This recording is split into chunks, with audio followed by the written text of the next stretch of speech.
Hello, and thank you for joining us on the Sunday edition of Journalist Hangouts. I'm Ayodele Ozubakun. Today on the program, Nigeria records 1,598 new cases of COVID-19.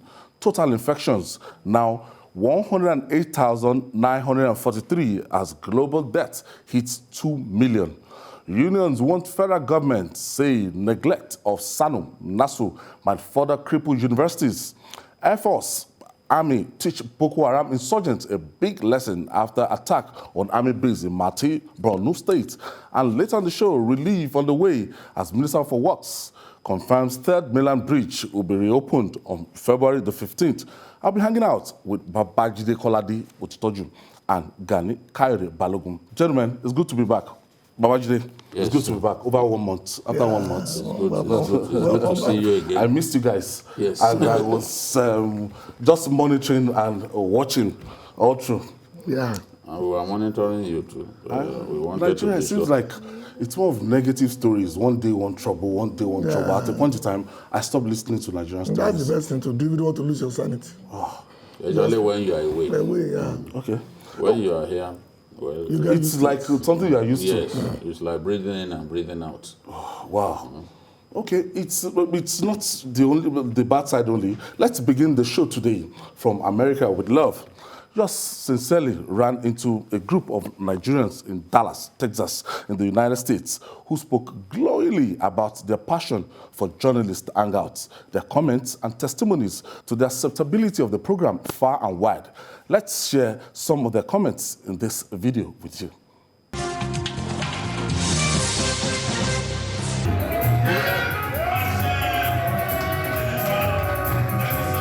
My name is Oluwaseundada, and I live in Dallas. I've been staying in Dallas for the past 45 years.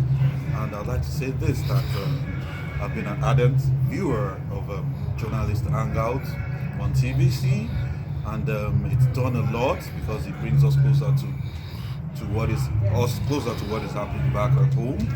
We're able to understand the politics, because staying abroad, it's a different ballgame from being at home. But we're also happy because you guys have brought smiles on our faces. You brought joy to our hearts, because we don't feel away from home. We feel closer to home. We're tuning in every day and understanding what is going on, being abreast of topics, and seeing enlightened discussions which have become informative, educative, and entertaining to us as well. I would like to say this, that people like Ayo Zubaku and Babajide Kolade Otitoju have been vessels unto honor as per journalism in our country, Nigeria, and I would like to implore you to keep up the good work and continue to do what you're doing. We're impressed, and we're happy, and we continue to pray for you to forge ahead in life. My name is Simon Ejero. Okay. I stay in Dallas, Texas, United States. Over the time, I've been a very serious follower of journalists hangouts, and I see what you guys are doing, and it's a great job. I would like you guys to continue to carry out your job, to continue to expose, to continue to present, to continue to enlighten about what is going on in Nigeria. We are here, we are very committed, and we are so committed and also concerned about what is happening in Nigeria around us.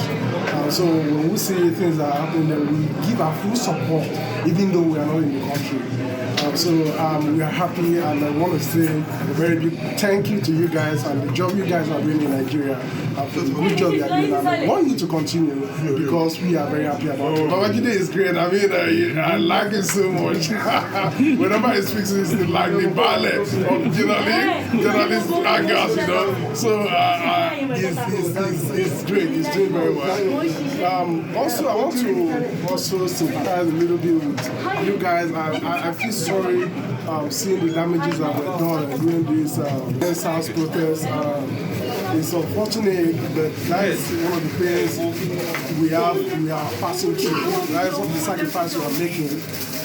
Journalist hangout is also making that sacrifice a lot. Look at all the equipment and everything that was damaged. but it's not for, that was not done by the good Nigerians.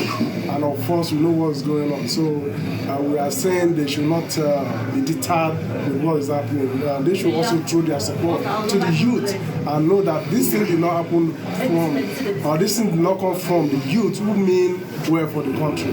These were carried out by some people that were sent. We know what is going on in Nigeria. So thank you very much for the good job you guys are doing. I'm going to pray for you and wish you the best. And also remember us that we are also here. My name is Kehinde Kuyoro. I will always watch journalists hangout regularly, even though before I left Nigeria. So whenever I visit Nigeria, I normally watch it. Even though while I'm here, I normally download the TVC app on my phone. So it was a lovely, it's a lovely program. I'm from Madewa Adejo. I enjoy Hangout and I've been part of Hangout program since 3.5 years. And I don't do a day without watching it. I watch it because it's not tribalistic. It's general, it's accommodating, and a set of people that usually talk on the show, they are fantastic people. They are not biased in their opinions. And especially Babajide is an oracle of the program. Whatever he says comes to pass. And I've been working carefully. And a lot of things is commendable about the program. TVC generally and the program. And some other guests that they bring to the program. So I so love watching. If I don't watch it, I think I don't do myself favor. I'm not watching it. So it's crashing my body as if I'm missing something for the day. My name is Olushola Oshikoya. I'm talking from Dallas, Texas, United States. How often do you watch journalists? Every day. Like when we get home, it's gonna be like 12 a.m. Watch it around 12 a.m. The recorded version. Every day, we watch it every day. Why do you watch it? Actually, I started watching it because my husband was watching it. But right now, I think it's the only thing that keeps me in contact with home. That's the only way I'm in contact with home. With that, I know exactly what is going on at home. I know if my family is safe because I carry every news, talk about everything. I like the way you guys table the stuff and you guys hash it out. It's good. And one thing I noticed that anything that you guys bring to the attention of the program, maybe like a government issue or an environmental issue, once it's been said on Journalist Hangouts, that thing is gonna be done. I'm like, it's gonna be done that week. They start making progress because they know that everybody's watching. The whole world is watching. How about Babajide Kolade Otoju? Now my party be that now. The day I meet that guy, I'm gonna give him a hug. Sorry about the panel, but I'm definitely gonna give him a hug.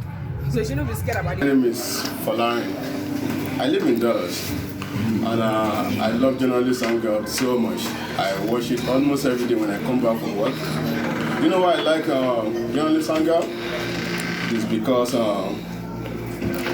it lets me to get closer to my country, to know what is happening in my country, to know the politics, how the government is being run.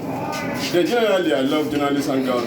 It makes me to feel like a Nigerian. I love Babajide. I love how you know so many guys. You guys are doing wonderfully well. Hi everybody, my name is Charles Bankole. Keep watching Journalist Hangout, TVC. This is me from Dallas, Texas. Have fun. And remember, this remains the best political program in the world. You still get African news, you still get Nigerian news, you still get everything that is happening. My name is Jesse Olariwaju. I stay in the United States of America. Keep watching TVC Journalist Hangout. Cheers.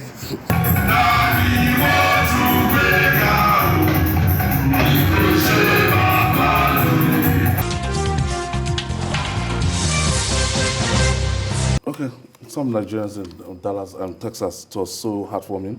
And yesterday, I just went with a friend, Oluwashewundada, to one Yoruba association meeting, and getting there, everybody stood up. You became a superstar. And they were asking, where's Babajide? Where's Babajide? Where's the ballet?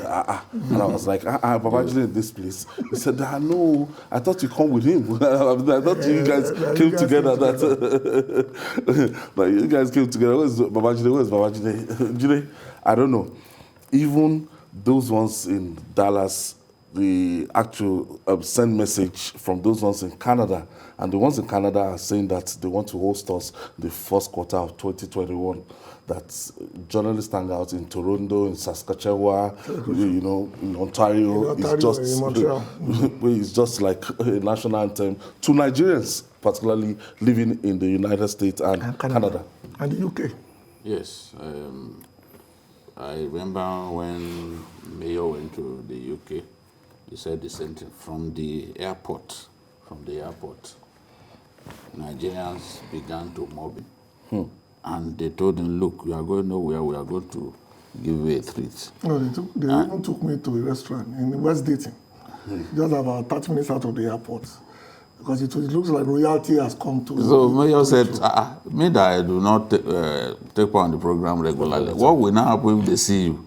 I said, well, that time will come. And we are just grateful because God has rewarded our hard work with this acceptability. Since 2004. 2014. Sorry, we've been on this since October 2014.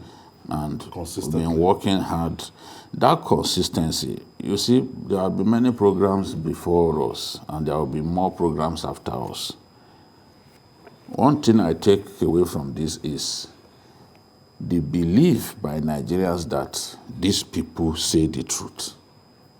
These people say the truth. When they see different accounts of one event in the newspapers, there are many who will call me and say, Jide, whatever you say, we believe.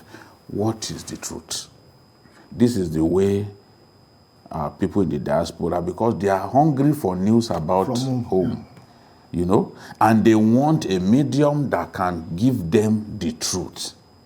Not people who are politically motivated, because we have even broadcasters who are aligned to the major political parties, God forbid, with some of us, because there is an option. You just have to decide that, okay, this is what you want to do. So for us, we just need to go on doing that which we know how to do best, which is speaking the truth to government, no matter whose horse is God. Speaking the truth to the military, whatever people may say. Speaking the truth in a manner that helps us to build a better nation. That is our concern. And I'm sure that the more we do it, the greater the acceptability. Where we are now, God is taking us to somewhere greater. I'm confident about that. A friend of mine in Spain, he said, we watch journalists hang out the way they watch El Clasico. El Clasico? Yes, Real Madrid, that's the way he described it. So I said, God, it can only be you, because we are not the only program in our country. It can only be God, and we are grateful to God. We are here. You know the experience. Yeah, I do. From no, it's the joy that we derive. It's not only recognizing you all over the world, even the level of people, the quality of people that will come to you, medical doctors, judges, even military personnel, wherever you are in the world. And the first thing they will tell you, we love journalist hangouts. Even top police officers will tell you, despite the fact that you hit on us all the time. Yes, we criticize them. We are totally aligned with things that you are saying. And don't forget, there was a day we see on this program that Benue State Police Command had only 5 operational vehicles on this program. And it was denied, of course, but 2 weeks later, they were given 20. Just you how strong and powerful that the program is. And if we even say today that the entire Ogun State Police Command had only 5 handcuffs, I'm sure something will be done. To give them more. handcuffs. So that because it is mentioned there. No, because it's watched. Whether in NASU or everywhere it's watched. Yes, but once it's 5 o'clock, people start retreating to their offices. No, they it's sit down, more they want gratifying to to watch. know now that look, whatever our editorial consideration is going to be, we're going to have our fans, our Nigerian fans all over the world, especially beyond Nigeria. No, it's beyond Nigeria. Because the whole world is our oyster. We are not local champions. We are not local champions anymore. And the way to know it, go and see how people watch us via YouTube. Yeah. Yeah. Because a lot of people who watch via YouTube are diaspora Nigerians. Figures don't lie. Yes, the figures don't lie. It's verifiable. That's how you see when you compare it to other programs. Because people know that these people will say the truth. And they are always waiting.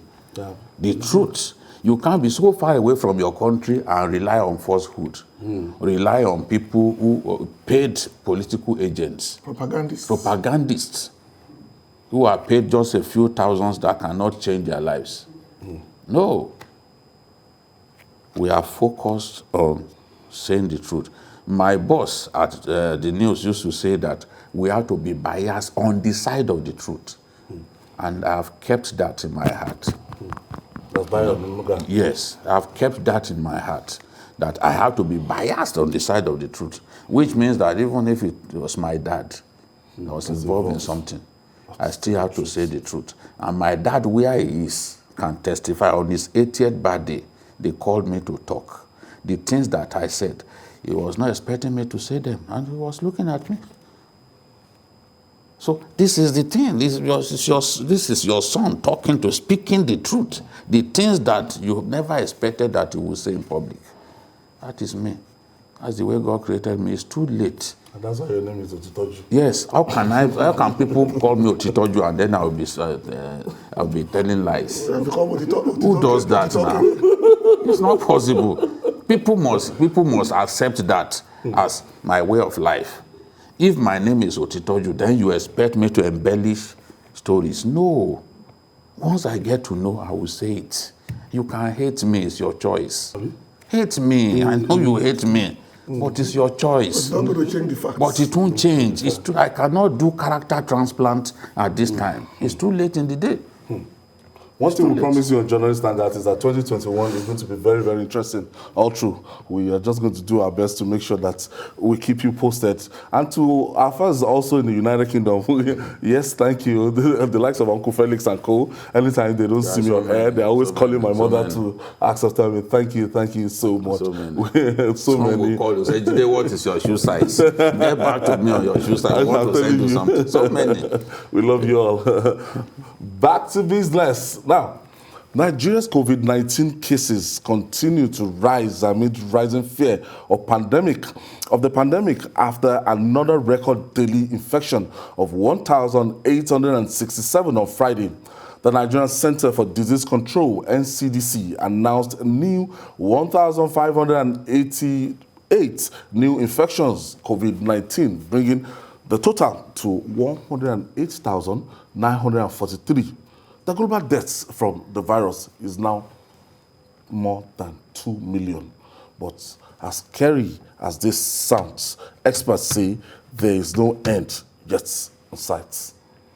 Gentlemen, I'd like to first of all commend the federal government of Nigeria. That is the presidential task force for this COVID-19. Yes. You know, there's a usual saying we used to say during the first wave that, people that came from outside the country actually brought in this thing. And I can tell you authoritatively, with what we went through during this second wave, it is the most difficult thing to bring in COVID-19 into Nigeria. What am I talking about?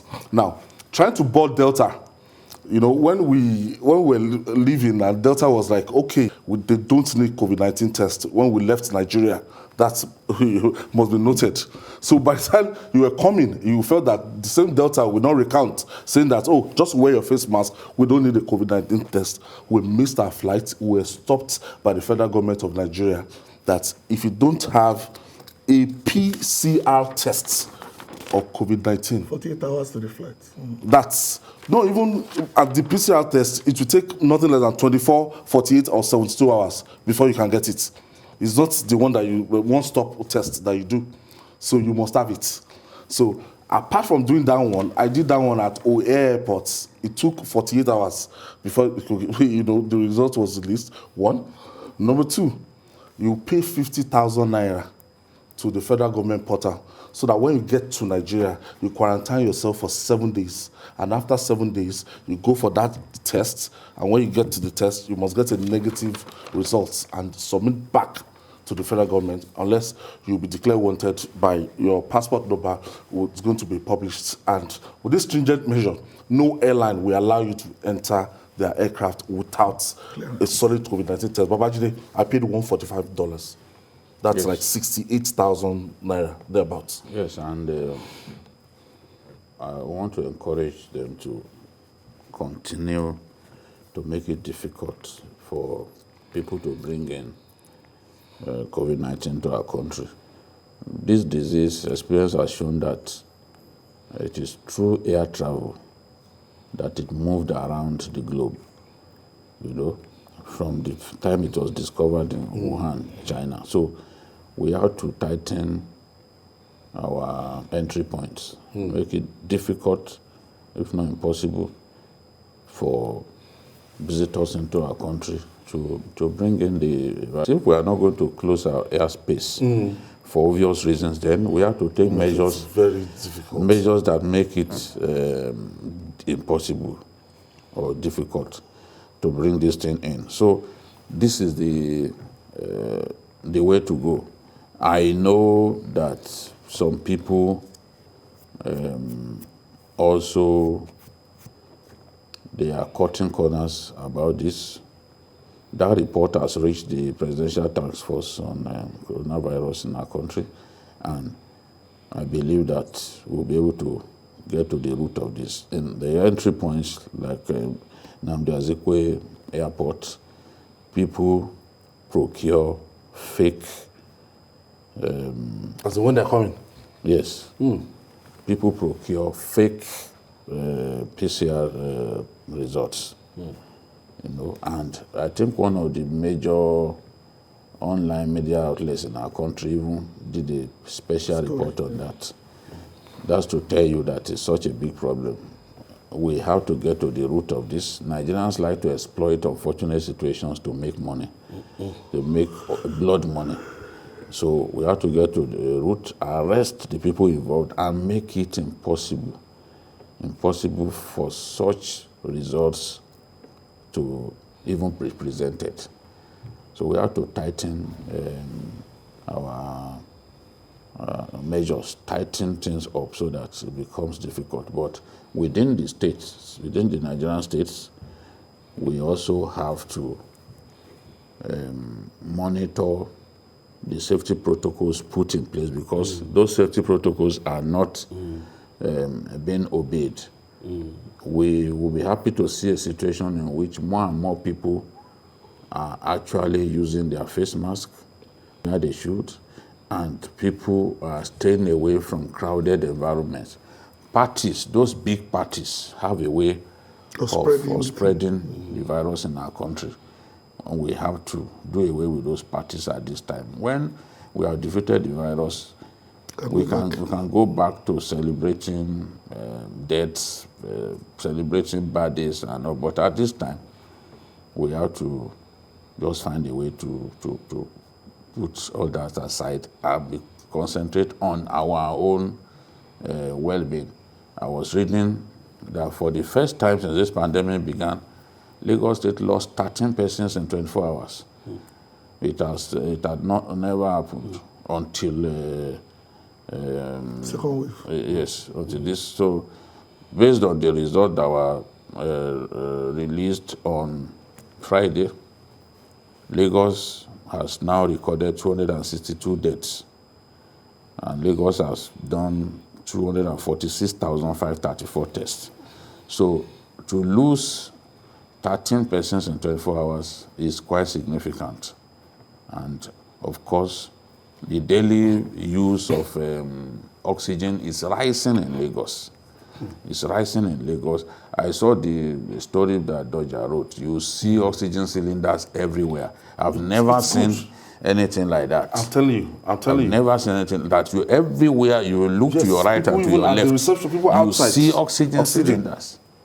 The cylinders just there on the lawn in the hospital area. You also see a lot of them, because it's like this second wave really hampers people's breathing to the point that everyone admitted literally needs oxygen.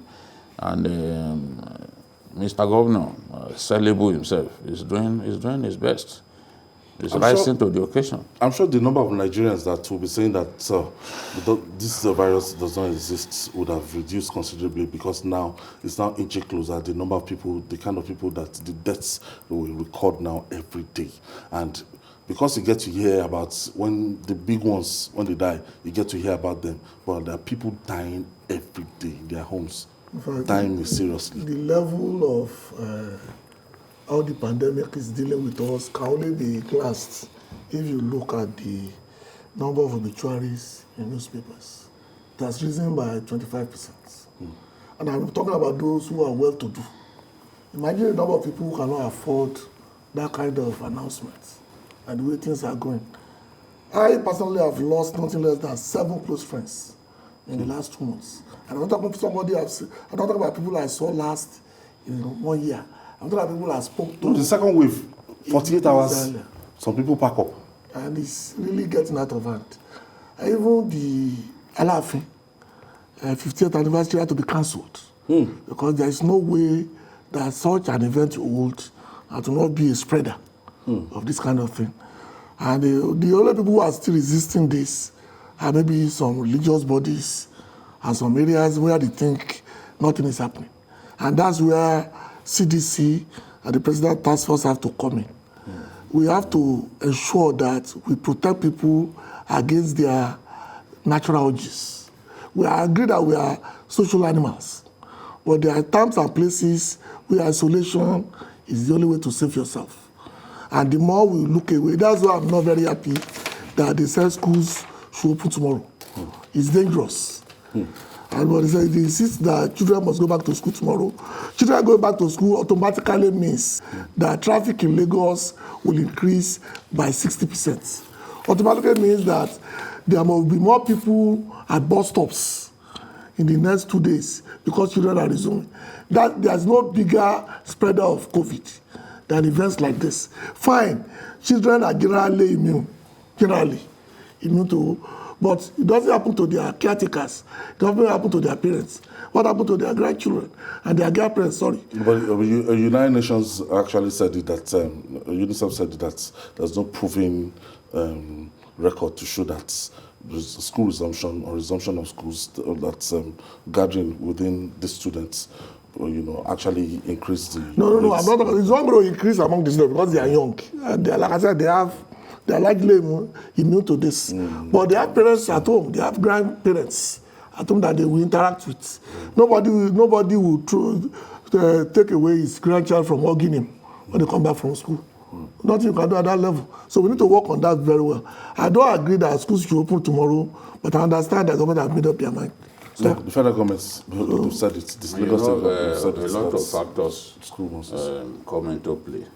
The pressure from the stakeholders, from the school proprietors is huge. Yes, because without they've not recovered from last year. Yes, you see, even when those schools promise you online, promise your kids online lectures and all that, and they do it, parents are not prepared to pay. And this is the only way by which these schools go on, is through the payment of school fees and to pay their teachers. Yes.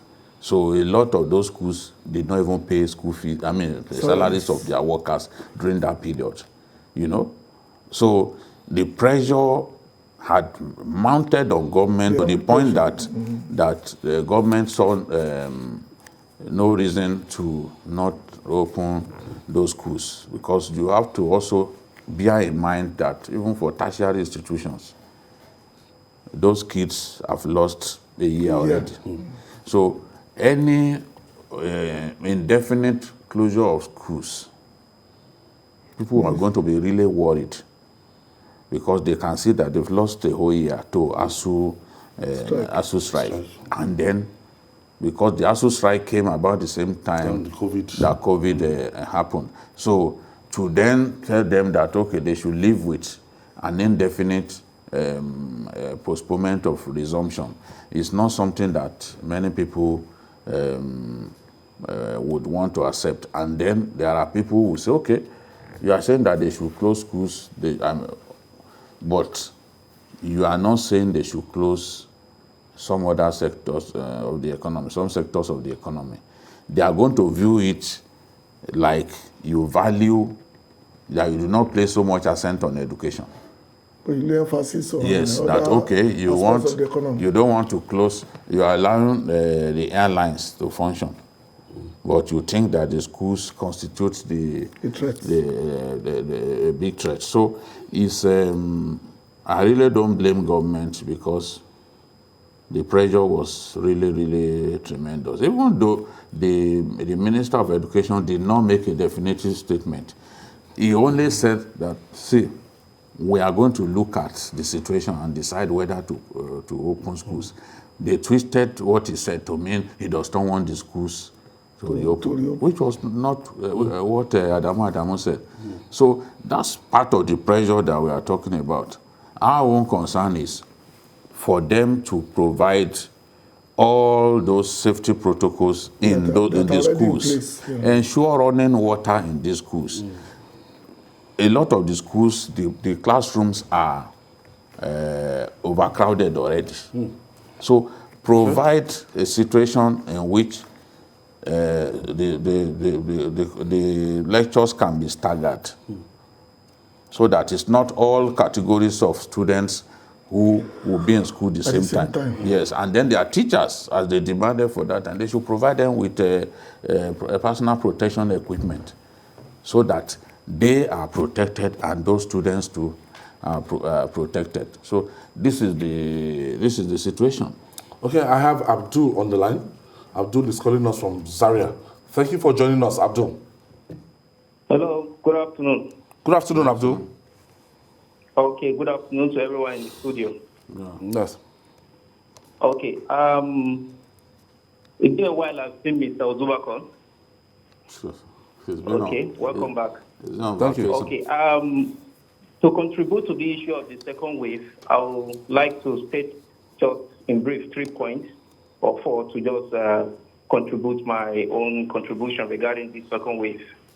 Number 1, I want to put it clear that the government is not really fighting this pandemic the way they should fight it, with sincerity.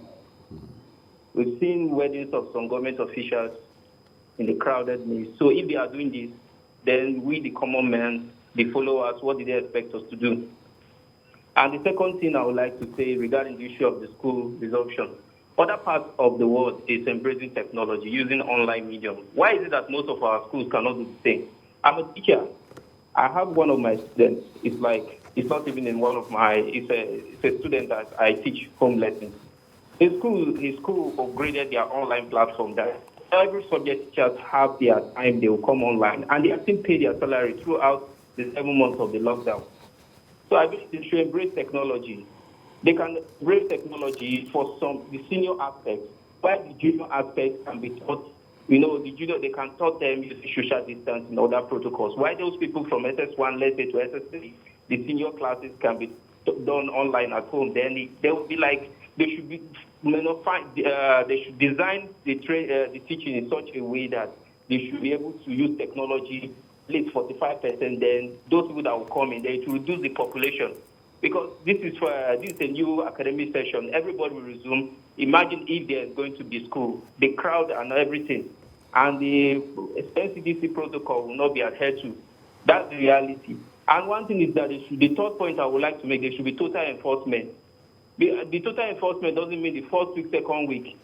Throughout the term, the total enforcement compliance. Any school that didn't comply, they should sanction the school. It should not be, and also government can also aid school with what they need for compliance, because schools are very broke right now. How do you expect schools to be buying all these hand sanitizers week in, week out and all that? And the third point I would like to make is that, please, it's high time they should ban all. Okay, thank you, Abdul. Thank you, Abdul. We lost Abdul. UK and South Africa, they should suspend flights from there, because look at spike in cases. Flights. Okay, from UK and South Africa. All those countries that identify as high spreaders of the new wave. That's the new wave. The new wave is the big problem. In fact, I was watching one of the foreign TV stations, and they were saying they weren't even sure that this vaccine can tackle the South African strain. In the UK, the UK strain is already a big problem, and they are saying that the South African strain, they are not sure that the vaccines currently can tackle the new strain, because some of the symptoms that people that are now associated with the new strain were really not there when they were putting those vaccines together. And of course, the vaccines themselves do not even accord immunity. So I don't know whether the pace with which they put those vaccines together, the limited time for tests, the super accounts for this, but it's like those vaccines were produced in such a hurry that they do not give us the guarantee that we will have wanted to have, because the way they are, you can still be infected after being vaccinated. You can still spread the virus to other people despite taking vaccination. So it's a terrible thing to have a vaccine that does not totally address the thing. I would be excited to take a vaccine if I believe that it will give me immunity against the virus. That should be the purpose of a vaccine. But if you take the vaccine and you still fail to adhere to those safety protocols, then you could be infected again. That's what we are being told. Okay, gentlemen, we have things. Sometimes the government will make policies that will put Nigerians under pressure. This NIM thing, I was following it, and apparently, when I got here, I had to call a friend of mine working in NIM to say, what's up? I had to register my line so that I'll be registered for NIM.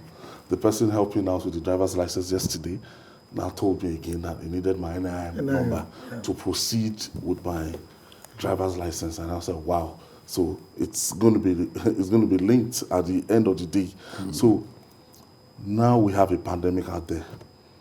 I cannot go to NIM office to go and queue because I don't want to risk. You're putting yourself at great risk. Because of NIM. Now the Communications Commission, they've not extended the deadline, and it's not looking like if Alhaji Patami is interested in extending it. So it's also coming to like a rift between him and Senator Mamora, the Minister of Health people, and the communication guys. While they're saying, look, they have a deadline, they're not going to the NIM. As I'm talking to you, not up to 70 million Nigerians are on NIM lists. And you have over 160 million Nigerians. 210 lines. So are they going to 210,000 lines? There is no coordination. Disconnectors are?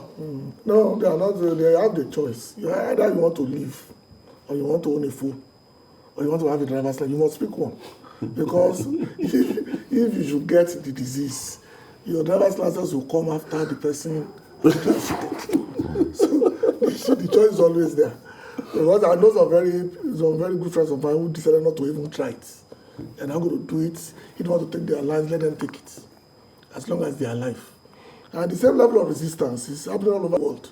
In the UK, in the US, where people are asking, why make policies that put us in direct danger? And Mr. Patami seems to have a fixation. He woke up one day and decided that NIN is the holy grail that will solve all our problems.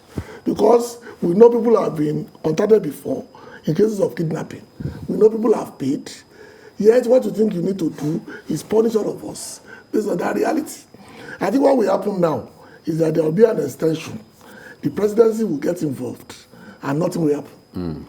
Because even people like they should stop people from going out to I think this register. morning, I think they announced that they are going to shut down the NIMC office. The headquarters in Abuja. The reality is sinking in because we are talking about 210 lines. 1,000 lines. And you are talking about a shortfall of almost 140 million. Yes. Automatically, you are demarketing the telcos. And this is the highest number of employers outside government. Yes. So and a very active and prosperous sector of the economy. So how do you then do that? The presidency will come in, or the National Assembly, if they wake up enough to sit and try to solve this problem. The deadline was ill-advised. It was not properly coordinated. Then they extended it, but the extension was not enough. Well, 2 weeks. It will never be enough because the original purpose, if you remember, for the national ID card was to tie it to things that we do. The same promise they made when we got VP, what's that bank thing? CBN. BVN. The same problem that they told us, that they will solve all our problems. But they seem to be compounding it. Now, Ikeja school is asking for BVN to get meter. I wonder, why should I give you my BVN? They said, they won't use it as proof that we are alive. I said, okay. But if you want my BVN, that was the purpose of people telling me for years not to give my BVN to an external person. So, do you even know where it will end up? Precisely. You said, I'm giving you your BVN because it's only for you solely. Another agency of government is saying, without that BVN in our possession, we will not give you service. And we are now between the rock and the hard place. Sooner or later, something will give. But what is it? People still trooping out. Yes, go to the Ikeja office. They don't want to lose their lives. They don't want to lose their lives. Since independence, nothing has offered employment to Nigerians like the GSM. A lot of people have found a living either as phone repairers or sellers, all kinds of jobs are linked to this GSM business. So right now, I do not see how we can possibly disconnect more than 100 million lines. I don't see how that is possible in a place where sanity habitually prevails. I don't think that should happen. It's part of the lack of coordination that we've always demanded for between the various agencies of government. For some of our people who are saying, look, why are you campaigning against COVID-19 when the people in government don't appear to be serious about it? They point to this NIN thing that government chose this time. Government that, honestly, yes, government, if you are really serious, that was only able to register 40 million people in about 6 years. Just 40 million people. Yes, it's even more than 6 years. Now wants to register 200. More than 140. Okay, I have Garba from Makurdi, Benue State. Thank you for joining us, Garba. Good afternoon, Ayo. Good afternoon to Babajide and the other man in the studio. Happy New Year, compliment of the season. Good afternoon. Let me make my contribution in this way, expertly. Babajide, I give you name Gaskia. You always try. You always say the truth. And I like it. That's the name that I gave you. Gaskia. You always said it, no matter how big I be. Gaskia is the truth. Okay. So, issue of COVID-19, honestly, our regional leaders are not here to matter. This is a matter of science, not ideology. Let's be honest to ourselves. Some religious leaders brainwash their followers with the ideology. They didn't believe in it. This thing is wrong. God will not allow it to happen to them. God, right. Christian and Muslim. That's the fact. They should know. I'm sounding warning in them. I'm living testimony of that. I don't want to mention the church. No, we the know follower them. of that church. We know them. Was my friend, the pastor, branch in Makurdi here. I take him inside my car. We are going to the bank. I carry my face mask, put. He said he's not putting his on. He don't have it. I said, so how you would get inside the bank? He said, no, he'll call someone that believe that he's worshiping in his church. He'll come out and attempt him. Because all this is hoax. You see how he misleading? Who misleading? He's overseer over there. And he told me categorically. I even tried to challenge him. I said, God give us that science.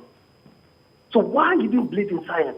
You are believing someone brainwashing you. If you believe in God, he start believing and leave him. I said, it's okay. That way you believe in his ideology. It is very difficult for me to convince you to believe in science. That's it. So, according to our religious leaders. Thank you, Garba. Thank you for your contribution. Your pastors have been lost to this thing now. Even just last week, we lost a pastor. Pastor Akibami. Yes. I used to know him when House on the Rock. House on the Rock, when we used to be at the Muson Center at that time. Pastor Tolu Akibami. So what are we talking about? Pastors are being lost to this thing. So, and if any Muslim preacher, Muslim cleric, preaches and tells people that this thing does not exist, he's deceiving himself. He's deceiving himself because it exists. It exists. Prayers will not simply make this thing disappear. We have to take steps. As you were saying, if you struggled in years upon years, to only register 40 million people, link them up to their SIM cards, to their telephone lines. Sorry. And you now want to be able to do no less than 144 million. Or 170. Or 170 in a matter of weeks. I mean, we cannot even, from the structures and the capacity that we have, the pandemic we cannot register, we cannot do 2 million in a month across the country. We just don't, the capacity is not there. 24 hours a day. Yes, the capacity is not there. Yeah. That is if everyone, would they even get the manpower to work 24 that's hours? if they even focus on that one alone. Because all the telcos, the GSM service providers, they have other services that they provide. It can't be simply to link people's lines with their NIN. They have other things. So what have you put on ground? Initially, we said it that, look, this thing has to be postponed. Yes, it was postponed, but the time ceiling is still not enough. And because people don't want to lose their lines, because these lines enable access to their means of livelihood. For example, look at what we have now. These days, there are young people who are now, what do they do now? They get supplies of condiments, supplies of raw meat and all that, and then distribute to other people. Because with your GSM, you can link up with customers. You know, that's what I'm saying. Nothing since independence in 1960 has provided jobs for Nigerians like this GSM. That has become as important to Nigeria. Yes, and it's not, our life literally almost depends on it. You see some people, even when they are in the aircraft, they've told them to shut down. The cabin crew, they are going up and down. But you see them, they will still be they will still be managing to send one message via Instagram or anything. You know, it's just for a short while. 2 hour stops. That's now you can imagine someone now losing that connectivity completely. It will almost be like you threw that person in a dungeon. This is not in any way undermining the importance of the NIM thing, the registration of NIM. It's very sad that in 2021 we don't have a database in Nigeria, that they can't trace my fingerprints on my database, and a central database is very biometrics. We don't have in Nigeria to to crack crimes. Well, the first thing you have to understand is that we've shown a spectacular level of incompetence when it comes to getting that particular thing. Because if you remember, there's a particular first generation bank about 4 years ago who offered their own database. That is one of the biggest banks in Nigeria. Okay. That they already assimilated elements. Okay, I have Adi from the UK. Hello, good afternoon. Ayo, good afternoon. Good afternoon, Bale. You design new title. Tomorrow, our ballot should use the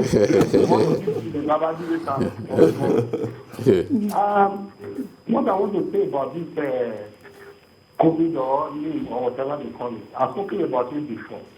I think it's a failure of leadership. The head of the COVID team in Nigeria is secretary to the federal government. Why can't he see the way people are suffering and go to Mr. President and inform Mr. President no one is watching Nigeria? What organization is watching Nigeria? The secretary to the federal government has access to the president. Sure. So they can stop this menace going on in Nigeria. Because people are dying silent, they don't know.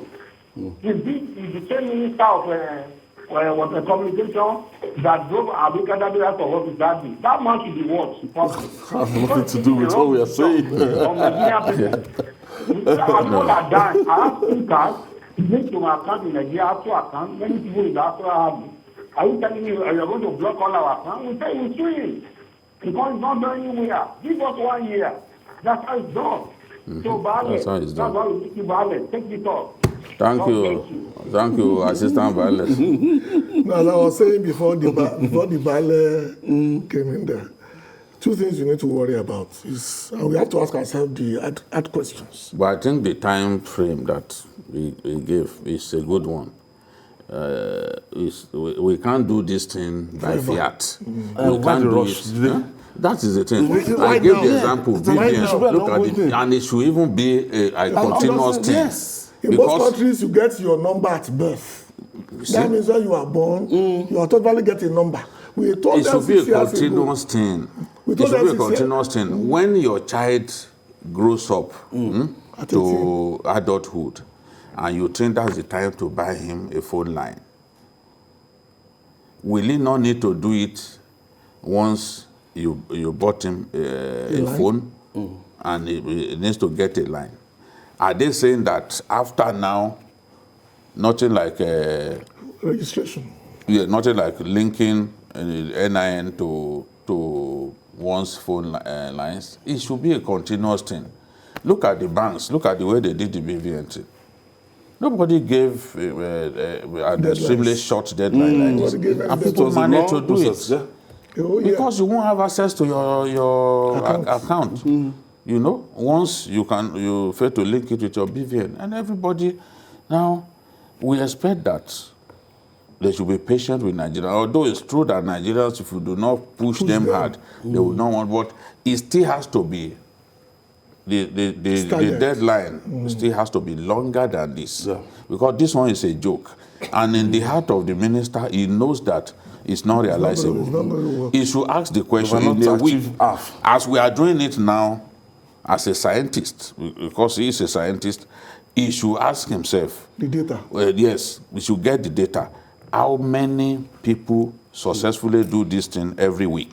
That will guide him, or every day. That will enable him to know whether the current deadline is realizable.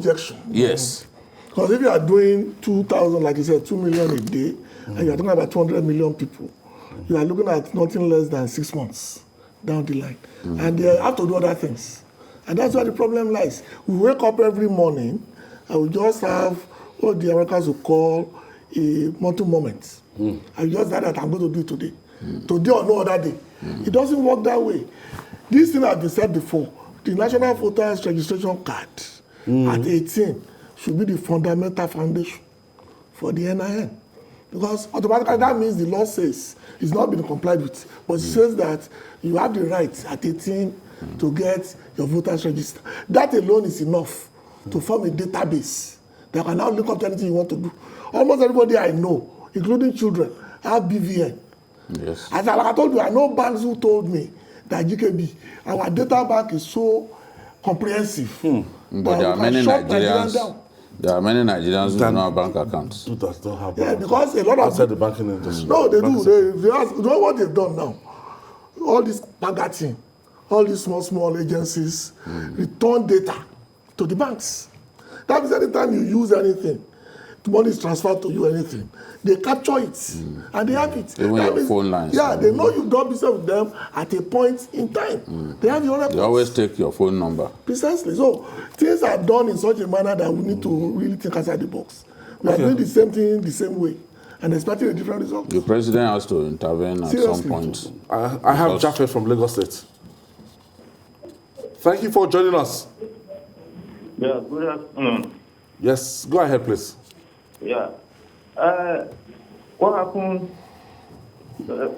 What I see with this government is that we are not serious in doing our things.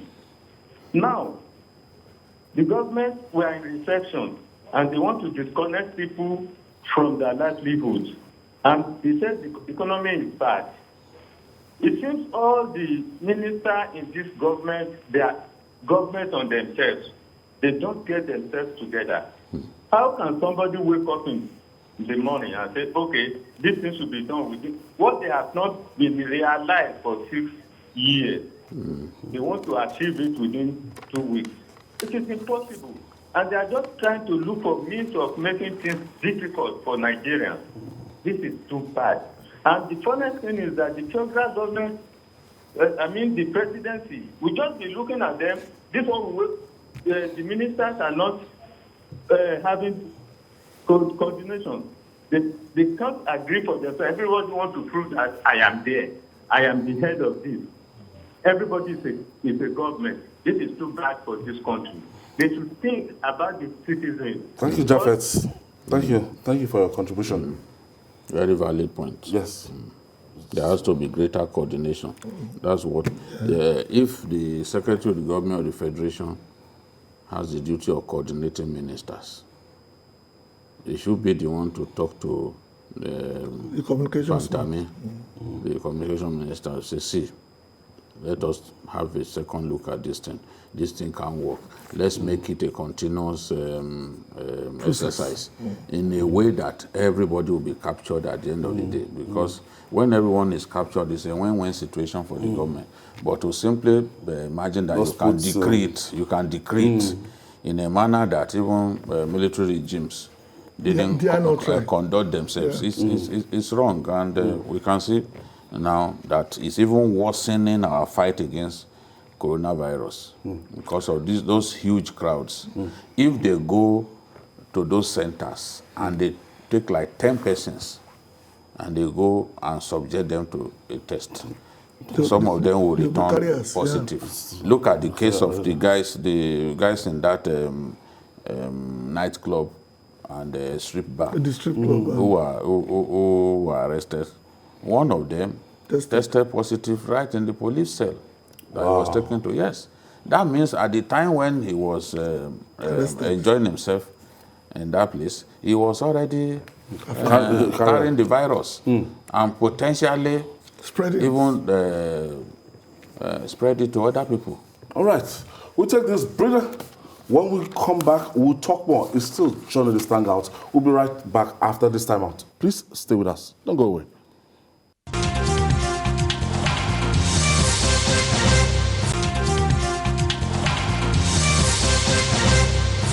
It's a multi-award winning program, Journalist Hangout, reaching you live from our headquarters here in Lagos, Nigeria. A popular maxim goes thus: for peace, be ready for war.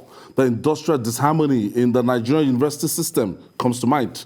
Members of the Senior Staff Association of Nigerian Universities, SSANU, and the non-academic staff of Nigerian Universities, NASU, are bent in slugging it out with governments. SSANU and NASU have accused the federal government of neglect and discrimination among university workers. The South-South zone of the unions, under the aegis of Joint Action Committee, JAC, warned that the move might cripple the university system further. They insist that the university system, to function well, all 4 unions and segments must be recognized and treated well. Jide, ASU is about the most popular. That's the Academic Staff Union. But we know ASU cannot operate in isolation. ASU needs SSANU. SSANU needs NASU. These people are just people that they render complementary services, if you are familiar with the university system. So it's not just the lecturers that we have. There are people that even work in the offices like civil servants. Those are non-academic staff. Engineers. Yes, and that render critical services in that system. Yes, but I think that all rational Nigerians will be concerned about the current moves being made by the Senior Staff Association of Nigerian Universities and the Non-Academic Staff Union of the universities.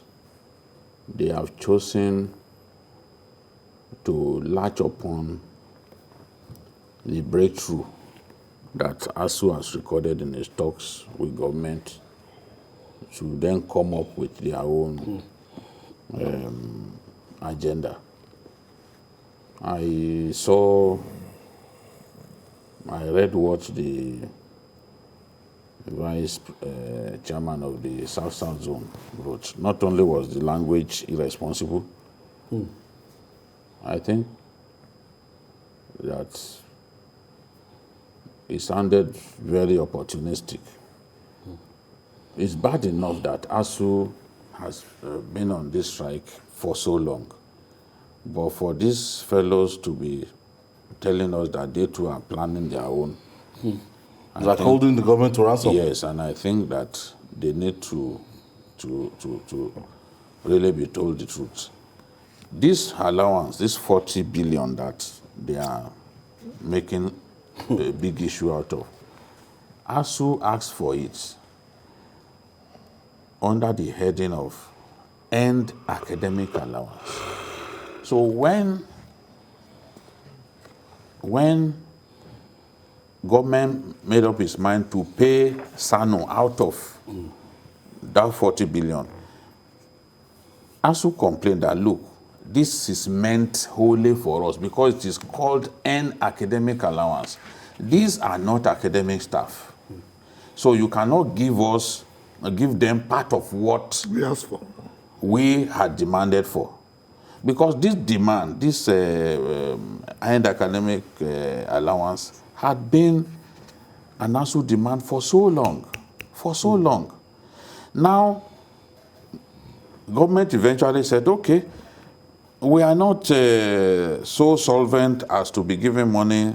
It took almost a year for ASU to negotiate. So ASU and the government now said, okay, we are going to give ASU 75% of the money,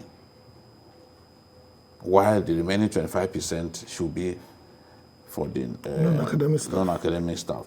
That is what they are arguing about, and that they do not like the sharing formula. They are against the decision. But the truth is, these were the people who went on strike. They sat with government, and government agreed to some of their demands. And this End Academic Allowance was one of the demands that the government agreed to do something about. It's not originally your own demand. If you made a demand before now, and they want to pay you out of what government agreed to pay ASU. But since 2009, that's agreement. You cannot then say that it has to be shared equally and all that. If government slashes what is supposed to go to ASU, it will become another problem. That is the trend. If you read the position of ASU, ASU is saying, look, you can't use us to bargain.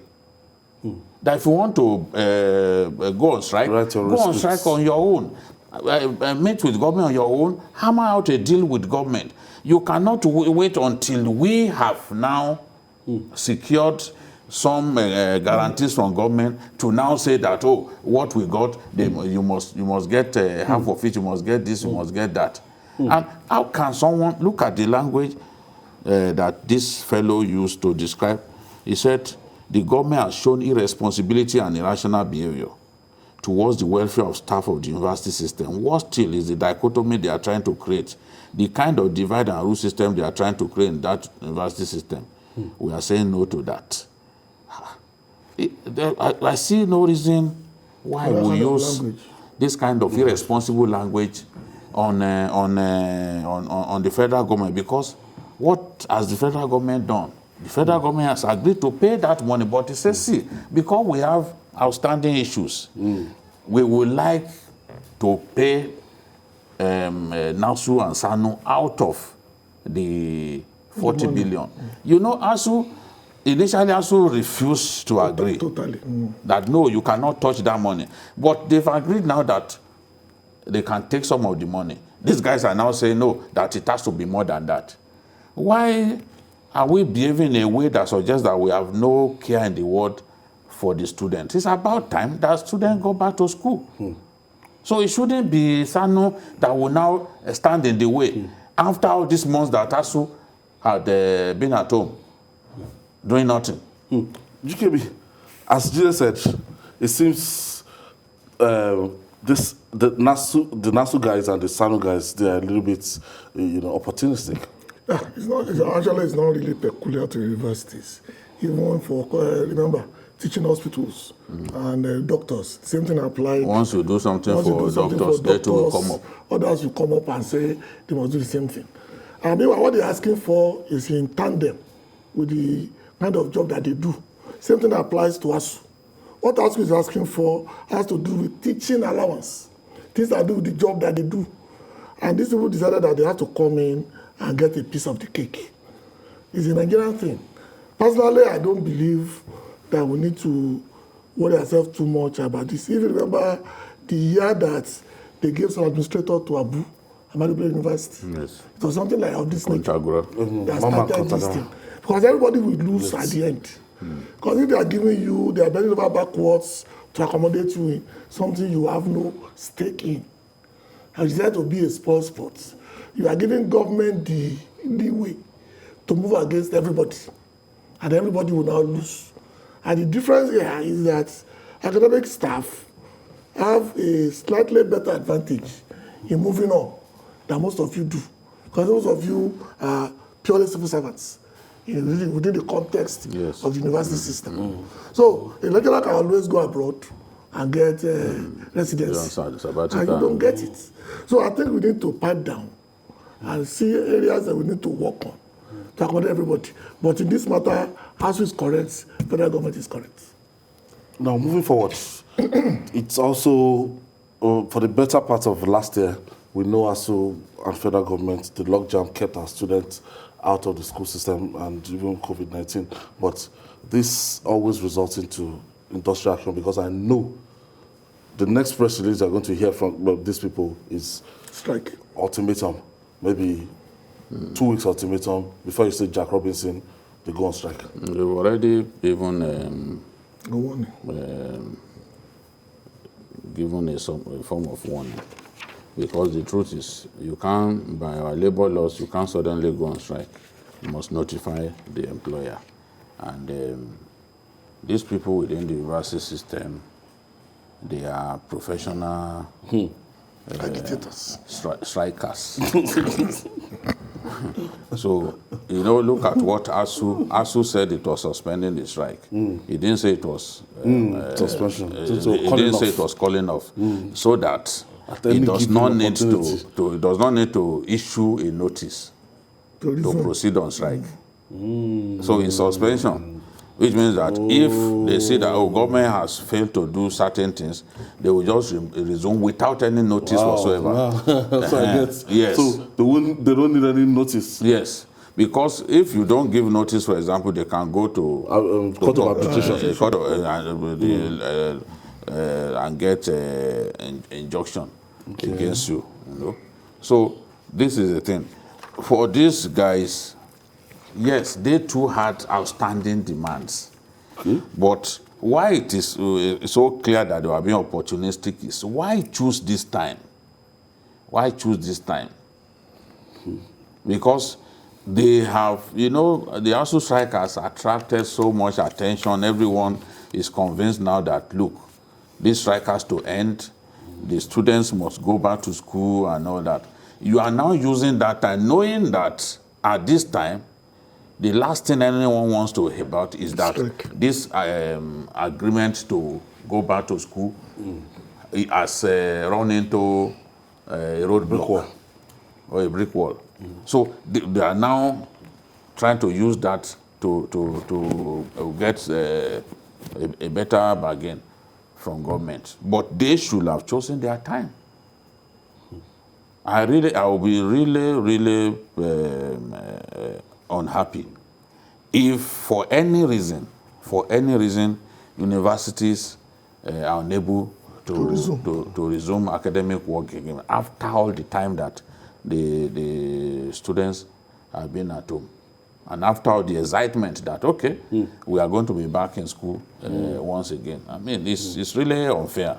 And to accuse government, if you say you don't want division in the university system, then scrap your own unions and have just one union. But by having your individual unions in the universities, there's already division. There's no doubt about it. So what division are you accusing government of creating? By having those respective, you have divisions already. And by refusing to agree on this matter, you are also creating problems. All right, moving on now. In the war against insurgency, the Nigerian Air Force and the Army taught Boko Haram fighters a big lesson after they attempted to loot a military base in Mati, Borno State. Troops killed scores of insurgents who invaded the base, according to the statement by the acting director of Defense Media Operations, Brigadier General Bernard Onyeko. The task force destroyed 7 gun trucks belonging to the insurgents. Heartwarming news for 2021. Babajide, this and this is good. Good. If you have infantry to go and the infantry to attack a military base, you should pay for it.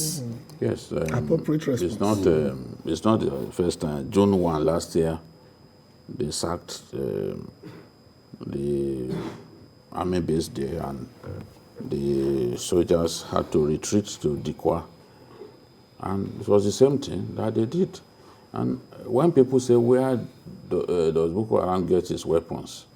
Apart from the weapons that they bring in through the black market, From the army. they raid army bases and steal weapons. Now, the idea of the super camp has made it difficult for them to overrun army bases like before. Because the super camps are better fortified. It's like you put like 4 or 5 army bases together.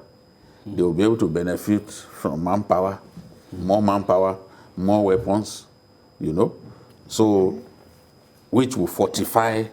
For example, if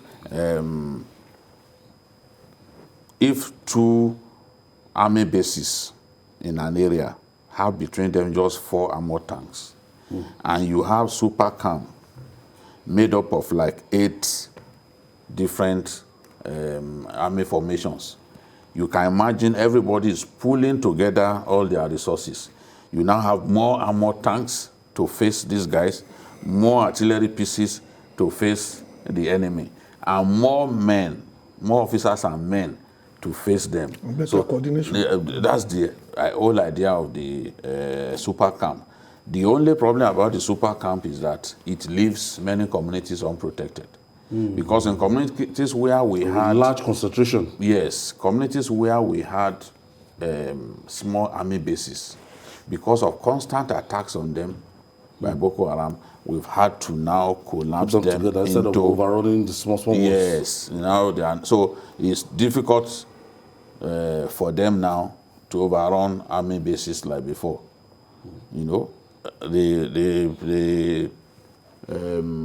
The super camps are stronger than the usual army bases that we had in the time past. So they stormed the army base with the sole intention of looting weapons. Whenever Boko Haram attacks an army base, it's not to take the town. The the objective is not to take the town. Even if they succeed in overrunning the army base, they will not stay there. They have realized that they can no longer survive by holding on to maybe a town and all that. They can hide in their bushes and all that. But if you want to occupy a Nigerian town or occupy a military base, the Air Force will come for you. They will subject you to bombardments, and in no time you are gone. So they too have to hire themselves brains by saying, okay, we will no longer be occupying territories in this way. But of course, they still have their hideouts where they hide, and plan their operations. So in this case, they attacked the army base, but the Air Force responded with 3 waves of attacks, leading to nice coordination, which is what we've always asked for. Between the military, we have always said Force, it, yes. and in fact, in a long time, I read the statement by the army spokesman Sagir. The chief of army staff was extremely grateful to the Air Force. You need to read that statement, see where I was talking about the role played That's by the coordination we are talking about. Yes, the Air Task Force. Yes. The Air Task Force of Operation Lafayette Dole, the role they played. 3 waves of attacks, and they took out all of the weapons that they came with, all of the gun trucks that they came with, including what they had planned to loot. They made sure that they did not escape from that scene alive. That is why it's the sort of lesson that we should be serving on these fellows, so that they will know that, look, they are not bigger than the Nigerian state. That is the point that I keep making. We can defeat them with greater coordination and, of course, luck with the weather, because all over the world, if the weather is not it's not good enough, will not be able to fly. There is no, but it affects both and sides. they also like to attack at night. Thank God for our ground attack helicopters, the MI 35P and the M171. They have night vision capability, night fighting capability, and they were able to serve them the kind of justice so that they can go and meet their creator, and then hopefully get another round of punishment over there. It's like the air power definitely that we have. We should take advantage of it. These guys don't have air power yet, and we pray to never secure our airspace. But what we're looking at now is a situation where if we get more of this ammunition, get more of these helicopters that we're expecting, more of the planes that we're expecting next year. We're expecting that it will make the difference with this kind of testimony. No, apart from the physical humiliation, throughout the world, most major armed forces pride themselves in their ability to counter immediately. It is good for the morale of the troops, because they know that whatever they are going through, they have what the Americans or the Israelis will call appropriate response. That means anytime you attack us, we have the capacity to hit you back and harder. That again will help the troops to think and to mobilize their thoughts, at the same time work against the rebels. That's what happened in Cambodia with the Tiger rebels. Anytime they attack a base in the country, the government will double down on their own bases in such a manner that it was now becoming very difficult and very expensive to mount attack on government facilities, because you know that government will move in and double whatever you've done. And that to me is the key. It's one thing for the humiliation to be at this level, but the only way the humiliation will be complete is that we don't even allow them to deploy any capability in trying to come over and run over our forces. That to me will be the true victory. Austin is calling us from Enugu. Thank you for joining us, Austin. Hello, Austin. Are you there? Yes, I'm here with you. Go ahead with your contribution. Thank you for hanging out with us today. Okay. Please, I have some observations to make. Yes. Go ahead, Austin. Okay. I have some observations to make. You know, this war has been going on for almost 11 years. This war has been going on for almost 11 years now. And I think this is partly why we are in a situation, because the government is spending so much heavily, billions of naira on acquiring weapons. Nigeria has been acquiring weapons now, both for the Air Force, both for the Nigerian Army. And this is the result of this latest onslaught on the Boko Haram. I believe by the year as year goes by, we begin to see more results on the fight against Boko Haram. Then secondly, Babajide, please, I have a question for you. I want you to answer me, please. In Niger, as I'm talking to you now, as I'm talking to you right now in Niger, that is where we have the highest number of drone operations anywhere in the world, as I'm talking to you now. The highest number of drone operations in the world. We have it in Niger by the Americans and by the French. What I'm asking is, why is it that up to now, there has not been one drone strike by the Americans or the French in both in Niger, both in Chad and Cameroon? So not one drone strike, not on our border, on this border.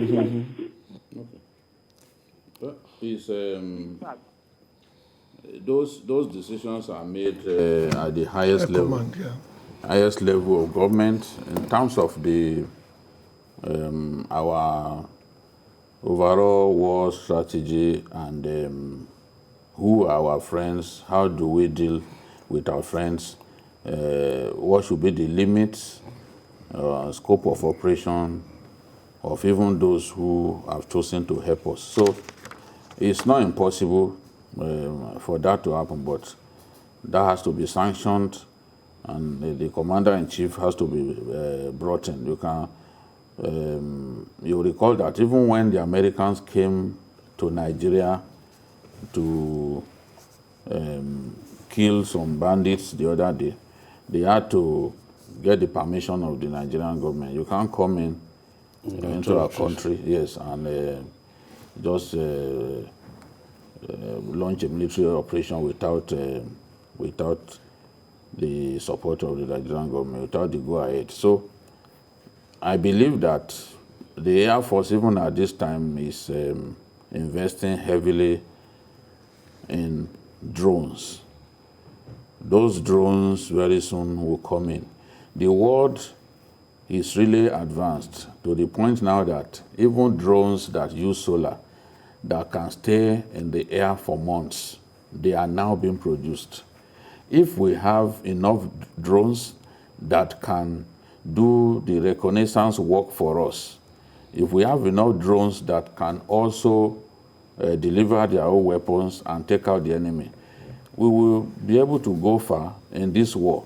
That is the area that we should concentrate on, and actually acquiring a lot of ground attack helicopters, because we need to provide close air support for our troops. And the success of the operation yesterday was really tied to that. And you will see from the kind of equipment delivered, the platforms used, that we used solely, we did not use the Alpha jet, we used the ground attack helicopters, and they delivered spectacular hellfire to the enemy, which is what we want to see. We want to see that coordination between the two armed forces as we go on, because that is what will deliver us victory. Well, we need a lot more reconnaissance.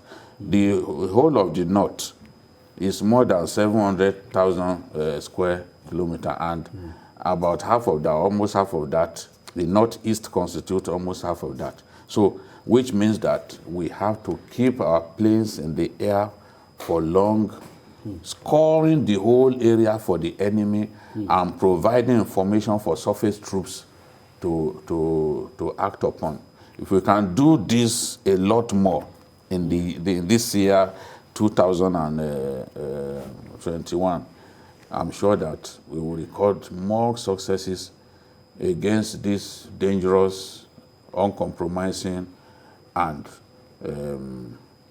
pathetic enemy. BK, should we go after the funding? We've said that about how to fund these guys and not only the funding, even the logistics. Yes. We assume that, as Dibale said, that part of the coordination now will also be ground troops, Nigerian Intelligence Agency, the Military Intelligence Agency, basically to ensure that not only funding, but even how they get their logistics, how do they get fuel, how do they get food, how are they so mobile? Within the context that they're operating in the deserts, or at best the savannah, where it's an open space. What happened to those forests? Have we done the mapping? Do we have what some countries will call the heat identification syndrome, where they can pinpoint that there are people at a particular place and they can move against them. And the geotagging that the all Americans use. All this is what we need to do. And luckily, like we've noticed this year and late last year, there seems to all the armed forces seem to have dropped their ego, and they're now willing to work together and use what you call I hope so. Maximum benefits of whatever other people can do. Like I said, it's not only a job for the Army or the Navy or the Air Force, also the job for the Nigerian Intelligence Agency, Military Intelligence Agency, even the Army Intelligence Agency, because it's one thing to fight a war blind. It's another thing to fight a war knowing fully well, because all over the world, even during the World War II, the German army lost in Russia because they cut off their supply. You understand? Throughout the wars, you will know that once you stop the logistics, the war will end sooner than later. Even hunger is a fantastic weapon. So we have to work on that. We want greater synergy. None of the armed forces can win this war alone. No, not one. No. The Air Force needs the Army, because even if you pound and pound from the air, if it's the surface troops that must take control. Infantry. Yes, they must take control of the location. Otherwise, it's technically still in the hand of the enemy. And for the Army too, there are operations that you cannot do successfully without the Air Force. For example, if you are being overrun and you call for air support, close air support, it can change the tide. In fact, it will most likely change the tide, against the enemy. So they must work together, and the coordination has to be better.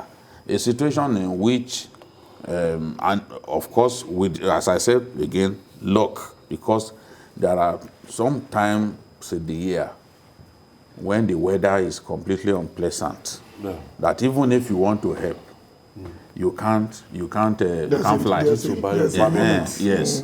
The Harmattan haze is a big disincentive. There was a time that I flew with the Air Force, and we wanted to go to the Tactical Air Command in Makurdi, but because the weather was bad, we could not take that risk. We had to stop in Abuja. So this is the thing. It's a limitation to the air forces all over the world. Weather is a limitation. I can understand when some Nigerians will ask the question, where was the Air Force when all this was happening? Sometimes they would want to respond, and either logistic issues, because we still don't have enough. We don't have enough main battle tanks for our army. We don't have enough ground attack helicopters to deal with bandits, to deal with Boko Haram. I've said before that if we draw from the lessons from Cambodia, the lessons from Sri Lanka, we will know that we should invest a lot more on these ground attack helicopter gunships. They will really, really help. They are tailor-made and they are rugged for the kind of they can fly this low. asymmetry, yes, to provide close air support for the troops. Okay. That's what helped us in Mate. We are grateful for the synergy. We are grateful that even the Chief of Army Staff admitted the contribution. We are grateful that is grateful. Yes. So working on the same page. That would they need to sing from the same hymn book. That's what we want to see. Strategic. And the enemy must be defeated this year, because the president has promised us it is this year. Yeah, that will defeat insurgency. Yes. And finally, Relief appears to be on the way for residents of Lagos who have had to endure perennial traffic occasioned by closure of the Third Mainland Bridge for repair. The federal government, through the Minister of Works and Housing, Babatunde Fashola, said the bridge, the longest in sub-Saharan Africa, will be reopened on the 15th of February. Construction work on major roads and bridges in the states said most of the repair work on the bridge are nearing completion. So the story there is that on the 15th of February, that finally you have to time yourself to pass the Third Mainland Bridge.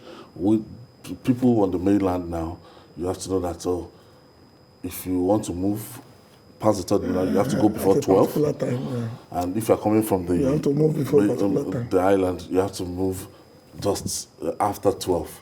And it has been people timing their movement. No, sometimes you spend 6 hours in Lagos simply moving from mainland to the island. Going through Oyinbo, going through Butemeta. I go through the Old Eko Bridge, going through Kata Bridge. Because all the three bridges are interconnected in a way that you can really move around. And by removing the Third Mainland Bridge, you cut a lot of... Since July last year? Yeah. It was meant to be for 6 months. I think they're supposed to end it before Christmas. But it is what it is. And they said the NSAS process actually disrupted the corporation. It's going to open up Lagos.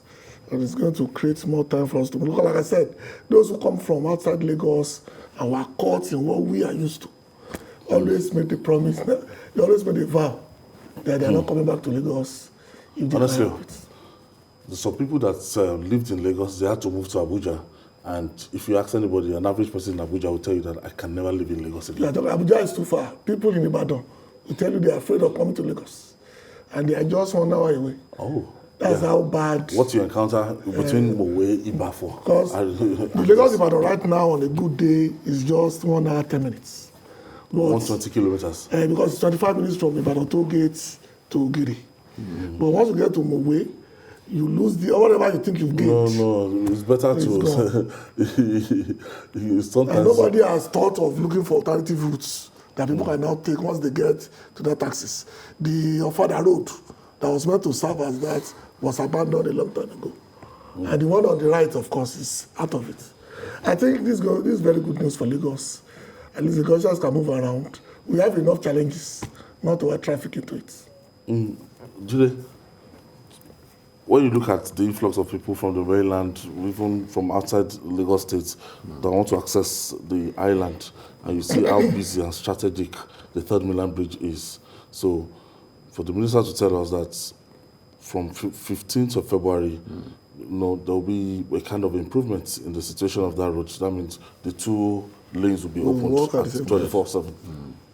This is good news, and we've got to commend the minister and his team, because for some of us traveling on that road, sometimes the sound that we hear will suggest to us like the bridge is vibrating, and they've had to now work on the expansion joints. You will feel it when you drive now. Once the expansion joints have been sorted out, you feel it. You feel some stability that you are not feeling before traveling on Third Mainland. So, and after that, they will move on to Falomo Bridge. That will create another. Yes, they did not. They did not open down. They did not close that one because of the anticipated traffic gridlock. But once they've sorted out the problem with Third Mainland Bridge, they can now focus on Falomo Bridge. They are going to have some conversation with Lagos State government on how and when that can start. So the bridge is very crucial to us because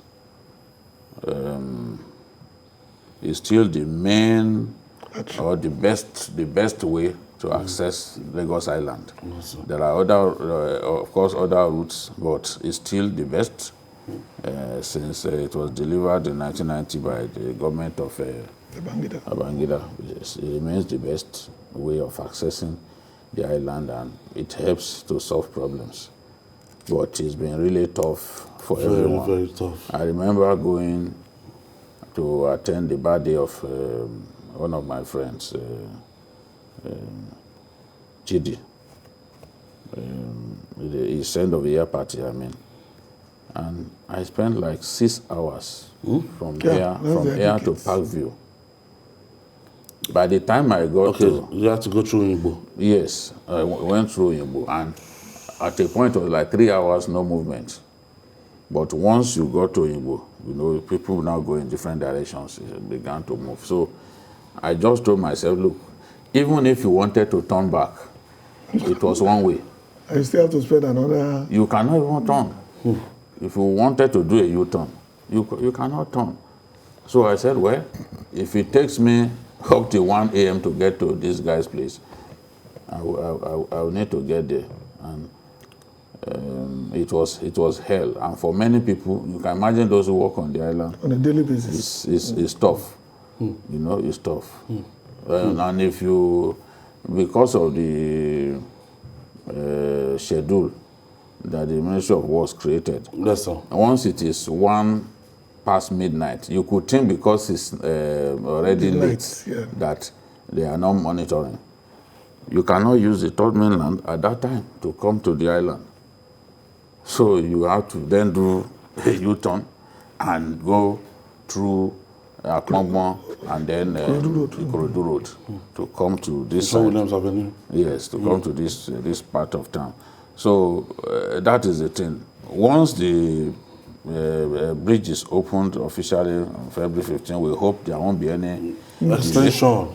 Once it's opened, and then all of that burden will be lifted off the shoulders of Lagosians, and they will be happy. Going through that bridge already, what you have to contend with on a normal weekday, let's say tomorrow, Monday, or on a good Monday. In the morning. You know, people wake up as early as 4 a.m. Yeah.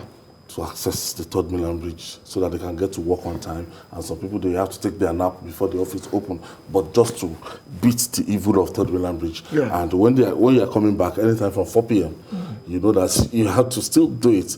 It's so strategic, and the access. Yeah, I remember there was a time when I was working on the island at Akpogbo, that if you leave Lagos at 3:30, you get to Uroshoki in 20 minutes.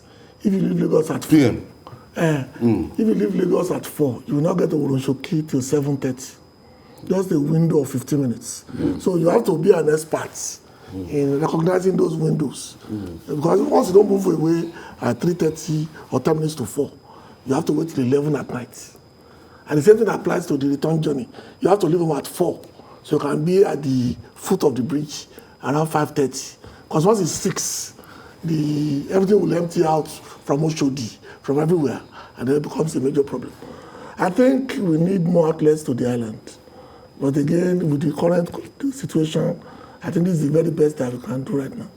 Because we've been talking about the Fourth Mainland Bridge for close to 10 years now. I think before the end of this year, they said the preferred bidder will emerge. Yeah, well, absolutely. I sincerely do. Because the way Lagos is expanding, especially the Ajah axis, there's a major need for Dangote is coming on board. The airports at Ajah is coming on board. And it's going to be a major challenge to maintain those 3 bridges at maximum capacity. Talking about the Dangote refinery. I still have my fears about the possible traffic gridlock on that area, that corridor. Because what governments must try to avoid is a situation in which that place becomes another Apapa. Because, look, businesses shut down. People left their homes. Yeah. Most houses in Apapa now, you just see for sale. Yes, because of the that traffic gridlock. And if we do not create alternative routes to that access, yes, we will have the same problem, because people will go to lift fuel. It's going to be an international refinery, so even foreign business people will come around. From the Badagry end. Yes, so there's a need to create at least 3 routes so that those of them who are heading for Dangote refinery do not have to pass through the heart of Lagos, because they are going to those tankers will now clog our roads. The road generals. They can come in through Jebode, you know, and access that place without having to come. I think that's what the two governors are trying to do. They need to. You see, they say we by now we must have passed the stage of what they are planning to do, because it takes time to build roads, to build bridges. If we don't deliver those alternative roads now, because the way it is, maybe maximum in a year, the refinery should be ready. You know, if we don't deliver it, then maybe it is when the place has opened officially that we will be scrambling to quickly complete those roads. And it will cause real problems for people. They'll be built up areas already. It will cause real problems for our people. So the governor, Dangote, and other stakeholders must realize the problem that lies ahead and solve the problem. I think late last year, I remember that they took control of the Ekpe-Jebode route and then the Ekpe-Shagamu route. And what they're trying to do is make it a expansive route, enough to take all this and empty them to Lagos Ibadan at the Shagamu end. So they don't even need to go through Lagos Ibadan at all. They just go through Ikorodu, get to Ekpe, take whatever they are going and then go. But like you said, it must be done on time. Yes. Because one of the problems they are facing in Lagos Ibadan is that they cannot do what they wanted to do for built-up areas. That's why the speed in those areas, still in the forest, are faster than those. Because one thing about built-up areas is that you have to factor in so many things. People have to move, things will have to be done, and you can't move as fast as the other side. And your point is cogent and very realistic, and I hope they are listening. Bridges. The man has which people wasted in between Mogwe, Ibafo is another source of concern. I don't know. That construction seems to be going on for forever. I think there is sufficient progress for us to be optimistic that road can be delivered this year. Going to Ibadan is greater fun now than before. And coming back is even greater fun. Because on your way back now... How? No, let me explain. Let me explain. On your way back, the driving will be very smooth. Very smooth. Until you get to Ogere.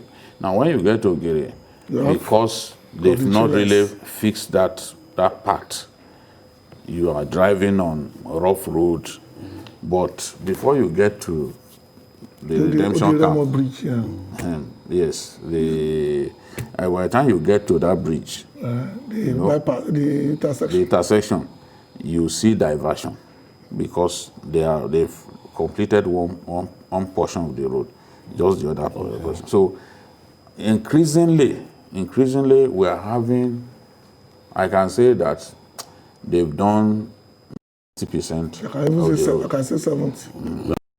The stretch of for RCC. That's like 40 something. The one for RCC is almost ready. Yes, from Ibadan they are so confident to Ogere. They are now moving beyond Tollgate towards Ojo now.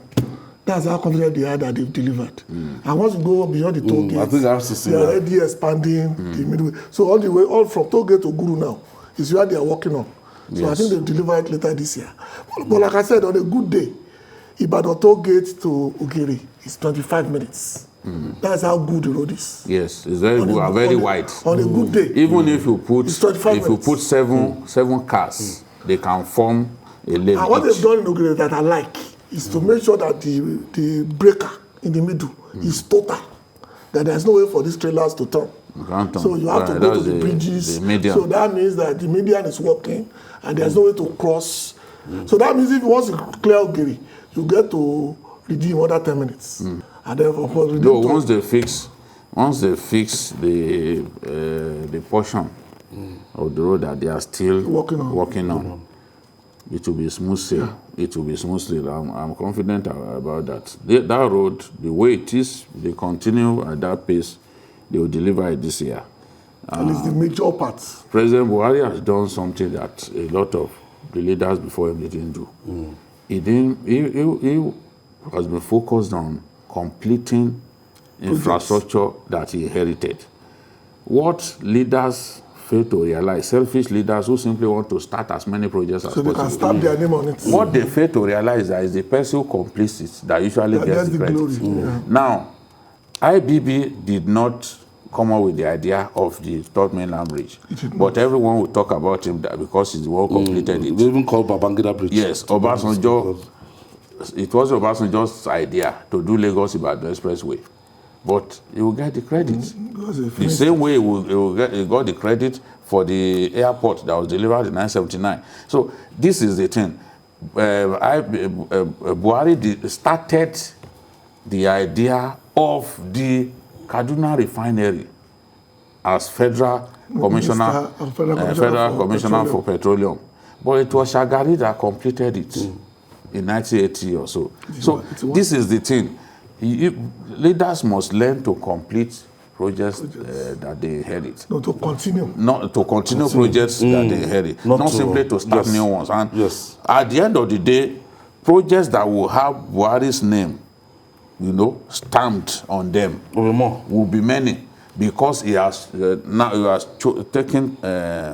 has decided to do the wise thing, completing the projects that he inherited. Projects, yeah. So if he can complete the projects that he inherited, he can add a few new ones. Look at the second Niger bridge. And Itakpe is 30 years. It's completely abandoned. Abandoned. The second Niger bridge, it was Goodluck Jonathan's idea, and he actually provided money. No, he provided money through the National Sovereign Wealth Fund. Goodluck Jonathan provided the seed money to start that project, but it is Buhari who will finish it. It could have been Obasanjo indeed. But Jonathan actually started it with funds from the Sovereign Wealth Fund, and then Buhari took it over. Obasanjo started power plants. He didn't complete them. It was Jonathan that completed most of those power plants. Papaland to Olonshoko, Motosho 1 and 2, So this is the thing. Government is a continuum. Governments, presidents, our leaders must learn to complete projects that they inherited, and not simply to go and start their own. Or even abandon it deliberately. Because I know some governors who went to projects of their predecessors and make it worse. They abandon it. So that basically maybe they are punishing so that somebody. The guy will not get You're not punishing credit. anybody. You are punishing the people who are in need of that facility. Because that thing affected the road projects in Lagos State. Especially, the road projects initiated by Babatunde, Raji Fashola, the blue line and the red line. Especially, it was abandoned by Akiumi. Completely. Ambody. And this new man has to come in and make new promises. You can see he's almost through with the Pen Cinema. Pen Cinema, yeah. Pen Cinema has opened up. The bridge. Yes, okay. The bridge. They've not opened the bridge, but the side roads. I think next month. The side roads are rich. Yes. And what that means is that it gives you the options. 95%. And not the other 30 to minutes. reduce the gridlock and that. Yes. Like I said, 30 minutes from Fagba to this place. Normally it will take more than an hour because I have to look for other places to go through. But now once you got under that bridge, they've opened the one at Women Development Center and takes you straight to Bakinjobi. And it's very long. And you're free. Very long. And very well done. So the bridge will be ready February. 5th and of even February. the road, the Agegemoto Road part is ready. You can now go through Agegemoto Road from Oshodi conveniently. That's the way it should be. At the end of the day, it will be remembered for completing it. No, they even call it. They will call it his bridge. They will call it his bridge. The Abuja Rail Project. Abuja Rail Project was something that Jonathan committed his time. He started it even from the time of this Yusuf Suleiman, this minister from Sokoto State. They had been on it, but it was when Buhari came. They had done, according to Amechi, Jonathan had done 80% of the work. Amechi said that on the day they were commissioning the rail, the train. But Jonathan Buhari came, completed it, people don't even remember the role that Jonathan played. In fact, on social media, I watch some of my friends arguing over it that, no, why didn't he finish it? Right? You know, so that's the way it is. Government is a continuum. So it's you that you have the vision and the determination to complete what you inherited, that you get the... also have ministers who are committed to that, because a lot of ministers who want something and do it. Because what Amechi had done for the rails, if it had been done 20 years ago, Nigeria would have been a major player. All the problems we have in Apapa would not have come up. Because Apapa rail is the first, 1902, the first rail line in Nigeria. That was abandoned when we started. But it's the determination of the president. But if you remember when we interviewed him after he won the election. Yes, in Daura. In Daura, he said, I'm committed to rail transport. I'm not so interested in air transport. He said air transport is for the rich people, but rail, that he was going to do something about, and he has demonstrated that. We have to commend the best thing will be his legacy. Will be if the train can get to Lagos, Abuja, before he leaves office. That would be fantastic. We have to go. If they can find the money, I'm sure. They found the money. Lagos, Abuja rail, 4 hours. GKB is determined to fly in that Lagos, Abuja. Yes, I'm determined. We have to go. Yeah. Thank you. Thank you. So, and don't forget the regards to Ara himself. That's, I'm sure he's watching. He's a big fan of Yoruba land. That's Iba Gani Adams. The Ara Kakafo. Thank you. GKB is so great to be back. Akoko, you know, those that. Welcome back. People said they saw that your cheeks. No, that's what will happen. I'll give you 2 months. Lagos will deal with the things is still in that place. Okay. By the time, don't worry, Lagos will deal with the vagaries of Lagos Sun. I'm feeling it already. And that's our offering today. Join us tomorrow for our regular edition of Journalist Hangout. It comes on at 5 p.m. You can watch us on YouTube, youtube.com/TVC News Nigeria. I'm Ayodele Uzubakun. Bye for now, and God bless Nigeria.